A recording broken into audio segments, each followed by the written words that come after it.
There was no help, no fire department, not in our area.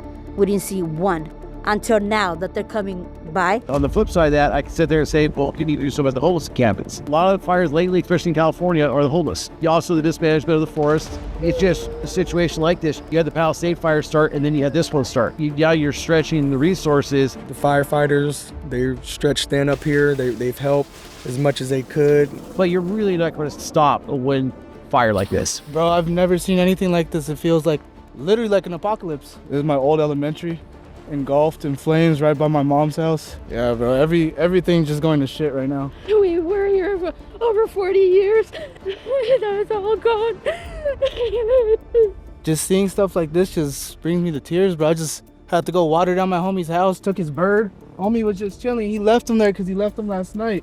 Damn. I can't leave animals there, bro. No animal, no life gets left behind. Yo, what up? We were in Altadena, California. Fucking Altadena, homie. There's smoke and fire all around us. 10 people have been killed in the devastating wildfires in Los Angeles. This is one of the 5 wildfires that have broke out in LA in the past 24 hours. I don't know, it just keeps sparking up back by itself. It just doesn't turn off. As you can see, unfortunately, this house did not survive. Still on fire. Pretty depressing. We're going to talk to some people around here and see how they're being affected. So let's get into it. My name is Susana Larios, and as you can see, my house burned this morning. We just lost everything.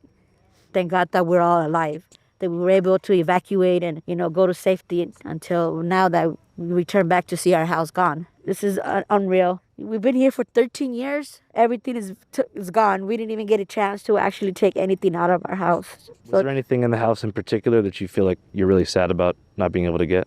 Our family pictures, our dog's ashes.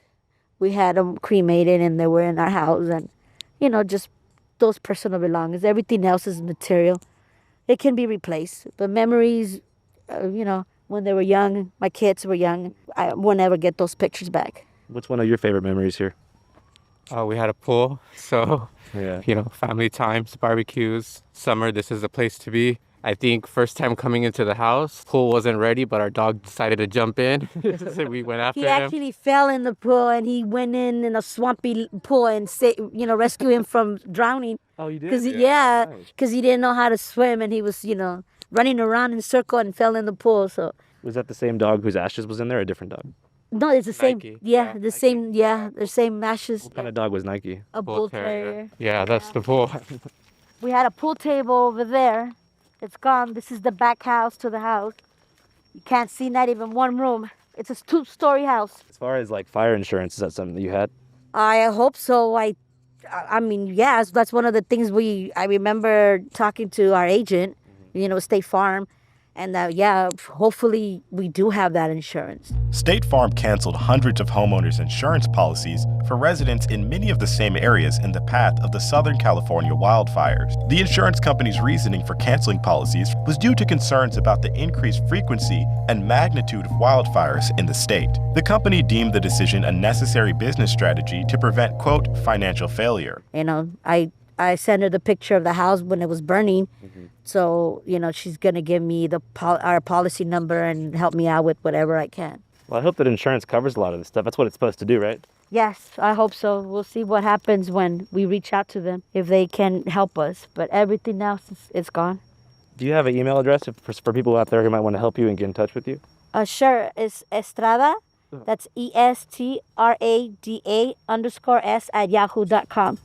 Okay. Thank you guys so much for your time. I really appreciate it. I know it's a sensitive time, so thanks for giving us the time of day. I appreciate y'all very much.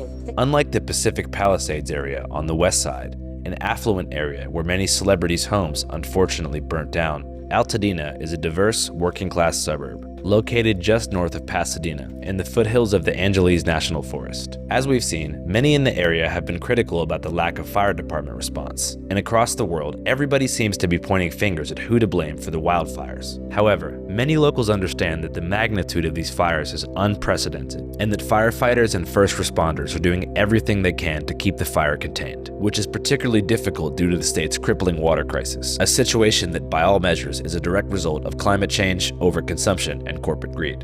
Many people don't know this, but LA and San Diego have been out of water for years and now purchase most of their fresh water from privatized corporations like the Wonderful Company, owned by a billionaire couple called the Resnicks, who systematically export drinking water from agricultural counties like Kern and Imperial. This practice has already caused devastating ecological and health impacts on communities like Bombay Beach, California, which we plan to cover in an upcoming video. Hi, Mark. How you doing? I don't know. It all depends on if they can save the sea. But back to Altadena. Everybody stretched in from the Palisade fire to the Eaton fire here on the east side of Pasadena, over by the museum, the Silmar fire, 210. So it's already, everybody's already stretched in and trying to cover all these hot spots. It's like, which way do you go? Yeah. So, you know, I commend firefighters and first responders. Everybody stretched in. We're all trying to help the best way we can. Stuff like this, there's no way to prevent it because how can you prepare for it? I mean, how can you prepare for it? And once the winds picked up, the embers traveled, and then the power lines going, one little ember plus high winds, just the smallest little fuel source, it just sparked, whether it's leaves, canopies, you know, from easy ups, anything like that, everything just went up. Like many others, this concerned citizen that we talked to decided to take matters into his own hands and stay put to protect his neighborhood, despite evacuation orders issued by the city.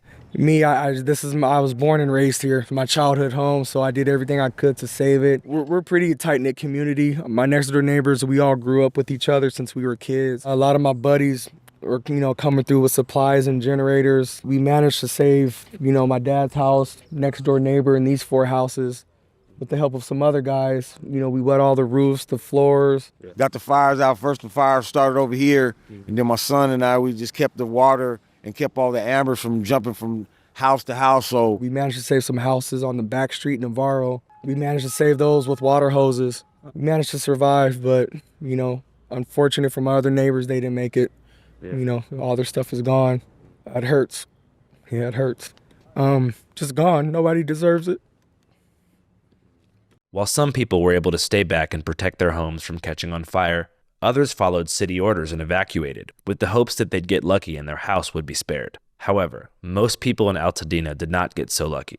As you walk through the neighborhood uphill toward Angeles National Forest, nearly every structure is destroyed, aside from a select few. Here's an interview with the recently evacuated family who returned home to find their house burnt to the ground. This is a very emotional interview, so viewer discretion is advised.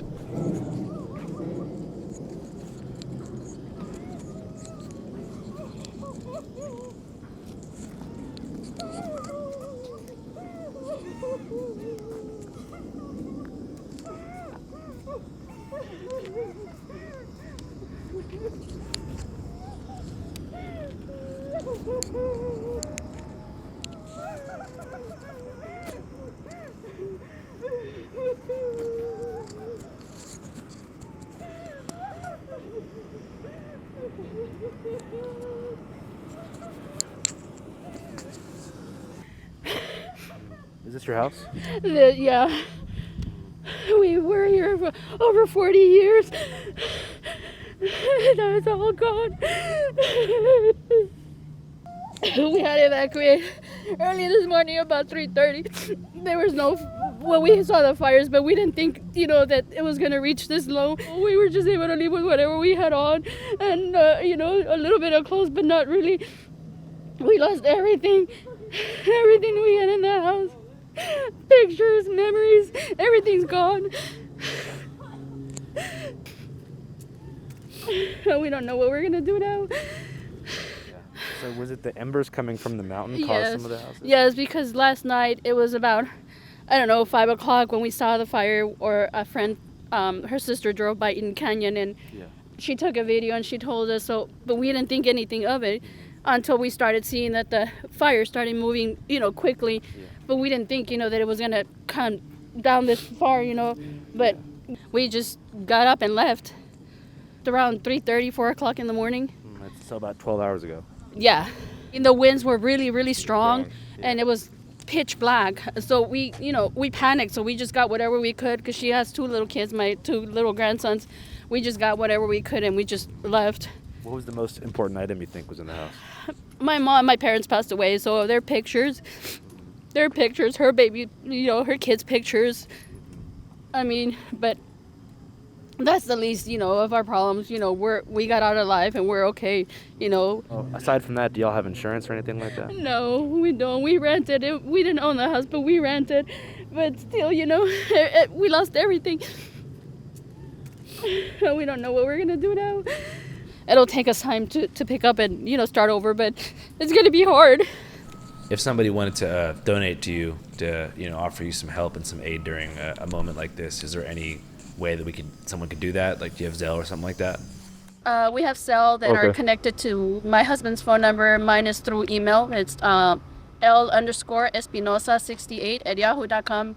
Anybody that wants to help is deeply appreciated. Okay. Thank you. Thank you.